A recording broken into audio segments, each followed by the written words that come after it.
Assalamualaikum warahmatullahi wabarakatuh. Selamat pagi teman-teman semuanya.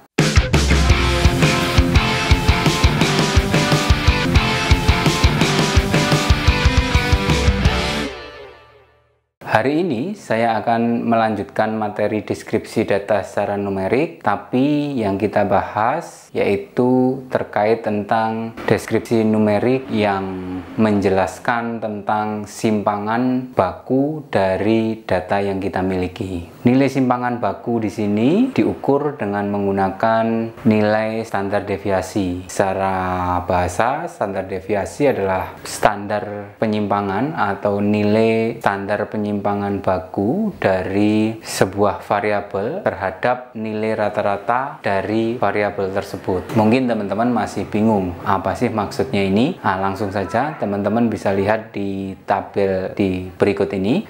Nah, tabel berikut ini menampilkan tabel pendapatan si A, pendapatan bulanan si A. Kita bisa lihat di tabel tersebut, di bulan pertama pendapatan si A 500.000, bulan kedua 2.500.000 sampai dengan bulan kelima. Nah, kalau kita hitung rata-ratanya, kalau kita hitung rata-rata dari tabel di samping ini, kita ketemu rata-rata sebesar 850.000. Yang dimaksud dengan standar deviasi itu adalah nilai penyimpangan, nilai standar atau istilahnya standar nilai penyimpangan dari setiap variabel, variabel gaji bulan pertama, bukan gaji tapi pendapatan ya, sama aja sebenarnya, tapi kan konteks contohnya adalah pendapatan tadi, pendapatan variabel pendapatan bulan pertama, variabel pendapatan bulan kedua, variabel pendapatan bulan ketiga terhadap nilai rata-rata dari variabel pendapatan si A tersebut. Jadi kalau misalkan kita hitung tuh rata-rata pendapatan yang ada di samping tadi kan, tabel di samping tadi kan 850.000. Nah, kita akan cari simpangannya gitu. Maksudnya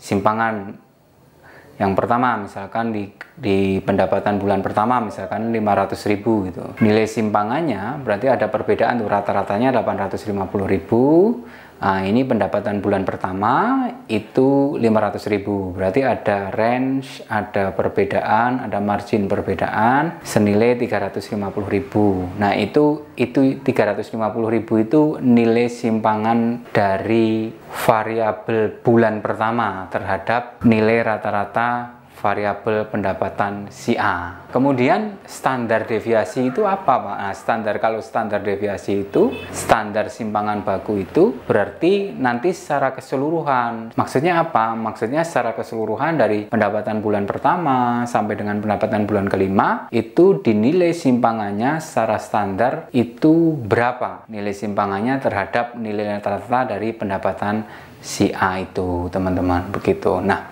adapun rumus untuk menghitung nilai simpangan baku tersebut sama dengan nilai standar deviasi sama dengan sigma X min X bar kuadrat dibagi N. N itu adalah jumlah populasi. Jadi kalau dalam konteks kasus pendapatan di tabel yang saya tampilkan tadi, itu kan ada 5 bulan tuh, berarti N-nya adalah 5. Kemudian nanti setelah dibagi X min X bar kuadrat dibagi N, baru nanti di akar pangkat 2. Nanti ketemu nilai standar deviasi. Nah, untuk lebih lanjutnya, untuk perhitungan lebih lanjutnya, kita bisa lihat video Excel yang saya selipin di dalam video ini nanti bagaimana menghitung sebuah nilai standar deviasi. Tapi sebelum saya tampilkan video tersebut, sebagai gambaran untuk memudahkan pemahaman teman-teman, saya akan tampilkan lagi salah satu contoh nih. Nah, tabel di samping ini juga menampilkan pendapatan si B. Nah, kita lihat di situ pendapatan si B dari bulan pertama sampai dengan bulan kelima itu stabil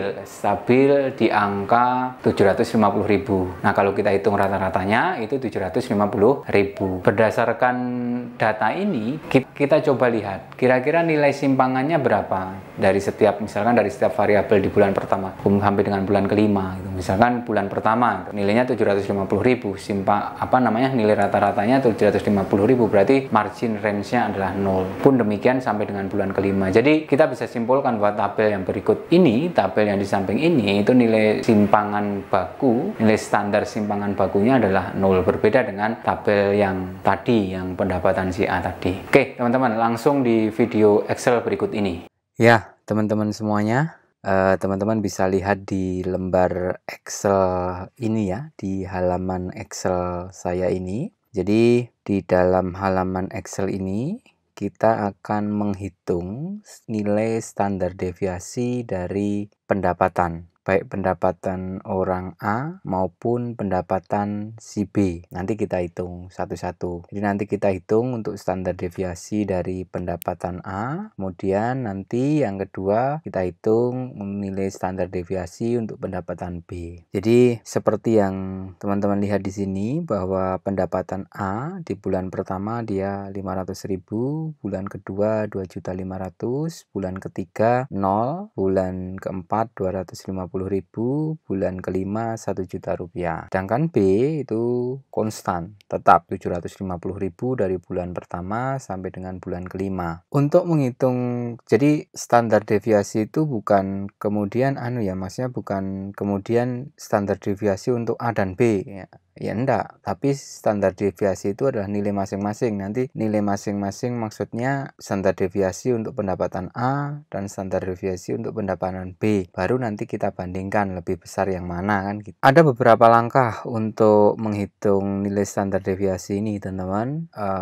Kalau di modul saya yang saya bagikan kepada teman-teman itu ada contohnya juga, tapi ini saya berikan contoh yang berbeda. Jadi kalau yang saya berikan contoh ini ada 3 langkah besar ya, ada 3 langkah utama, Dan langkah pertama nanti hitung nilai rata-rata masing-masing pendapatan. Jadi kita hitung ini untuk pendapatan A rata-ratanya berapa, pendapatan B rata-ratanya berapa. Kita fokus dulu ke pendapatan A ya. Jadi kita akan hitung dulu nilai rata-rata dari pendapatan A. Caranya bagaimana? Kalau pakai Excel mudah, dengan cara sama dengan kemudian average kurung buka, ini di drag dari angka 1 sampai angka 5, kemudian tinggal enter, udah dapat 850.000 nih, 850.000 rata-rata pendapatan A. Untuk pendapatan B, ya sebenarnya untuk pendapatan B ini kita bisa juga gunakan rumus yang sama, tapi kan dengan melihat saja sudah bisa tahu kan jawabannya, karena kan semuanya 750.000. Jadi rata-ratanya pun pasti 750.000. Kemudian langkah yang kedua, buat tabel seperti ini. Ikuti langkah perhitungan setiap kolom untuk menghitung masing-masing standar deviasi. Oke, tabel yang tertampil di bawah ini kita fokus, sekali lagi saya katakan bahwa kita fokus ke pendapatan A terlebih dahulu ya. Nah, kita buat tabelnya nomor 1, 2, 3, 4, 5, ini yang mencerminkan gaji bulan ke-1, bulan kedua, ketiga, keempat, dan kelima. Kemudian di samping kolom nomor itu ada X. X itu merupakan simbol untuk pendapatan. Jadi nilai nominal pendapatan. Jadi misalkan bulan 1 X-nya itu 500.000, sama kan ini 500.000, kemudian 2.500.000, 0, 250.000, dan 1 juta. Setelah kita tuliskan di kolom X ini, di kolom sampingnya itu ada kolom X min X bar. Nah, ini kita di langkah ini, di langkah yang ini kita sudah masuk ke langkah ke yang 2A tuh. Jadi kurangi nilai X dengan nilai rata-rata. Jadi nilai rata-rata itu simbolnya adalah X bar. X bar itu seperti ini ya. Jadi 500.000 dikurangi nilai rata-ratanya tadi berapa? 850.000, berarti 500.000 dikurangi 850, ini minus 350.000, makanya ada kurungnya, ini minus. Kemudian bulan kedua 2.500.000 sama dikurangi 850.000, 1.650.000. Seterusnya sampai bulan kelima 1 juta dikurangi 850 jadi 150.000. Ini untuk kolom yang ketiga. Langkah kedua A selesai. Langkah kedua B, jumlahkan nilai X min X bar. Jadi untuk langkah kedua B ini kita jumlahkan ini semuanya. Nomor 1 sampai 5 ini kita jumlahkan. Rumusnya teman-teman bisa menggunakan sama dengan sum kurung buka, kemudian di drag dari angka 1 ke 5 nanti dapat ini ya. Nah ini kok strip Pak?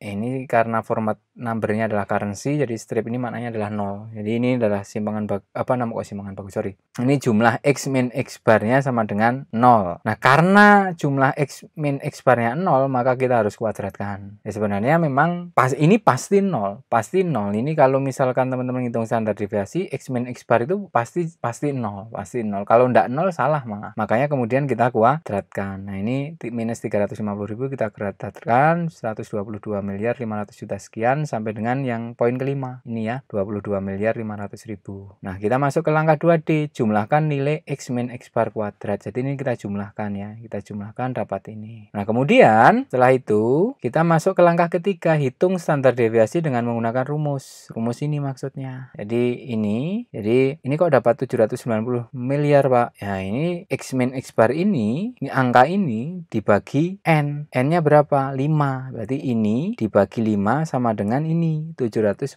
miliar. Kemudian ini 888.819 rupiah ini apa? Ya ini ya standar deviasi. Ini 790 miliar ini di akar kan, rumus standar deviasi ada akarnya. Akarnya dapat ini di akar dapat sekian. Kalau pakai Excel mudah, sama dengan SQRT kurung buka 790 miliar dapatnya ini 819.000.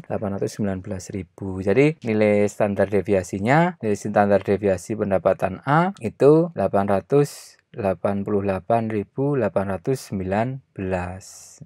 Maknanya apa sih? Maknanya bahwa kalau kita itu, maknanya ini teman-teman bisa perhatikan tabel ini. Pendapatan A itu kalau misalkan ditanya ya, bulan ke-6 pendapatan A ini kira-kira berapa ya kalau kita prediksi. Nah, kalau misalkan tebakan kita itu adalah 850.000, padahal faktanya standar deviasinya adalah sekian, ya belum tentu 850.000. Pendapatan A itu ada di rentang ini, minus 38.000 sampai dengan 1.700.000 sekian. Nah, 38.000 ini dapat dari mana? Dapat dari 850 dikurangi 888 ini standar deviasinya. Kalau ini 1,7 ini 850 ditambah 888 ini dapat ini. Jadi rentangnya ada sekian, ada di rentang itu gitu loh nih pendapatan A. Berbeda dengan ini pendapatan B, kita prediksi 750.000. Nah, ini kan standar deviasinya 0 ini. Jadi mungkin prediksi kita benar, bisa benar 100% gitu. Tapi kalau ini enggak. Jadi makanya di dalam ekonomi keuangan itu standar deviasi itu digunakan untuk mengukur risiko. Semakin besar nilai standar deviasi, semakin besar risikonya. Jadi bayangkan aja misalkan ini standar deviasinya tidak 888.000 tapi misalkan 2 juta. Berarti rentang pendapatannya ini akan menjadi semakin besar. Kalau kita prediksi 850.000, berarti kan kemungkinan 850.000 itu benar-benar terwujud itu kan semakin kecil karena rentangnya menjadi semakin besar kalau misalkan standar deviasinya 2 juta. Oke, gitu ya teman-teman. Kita kembali ke video. Oke teman-teman, gimana? Jelas ya? Jelas atau blas? Jelas atau blas?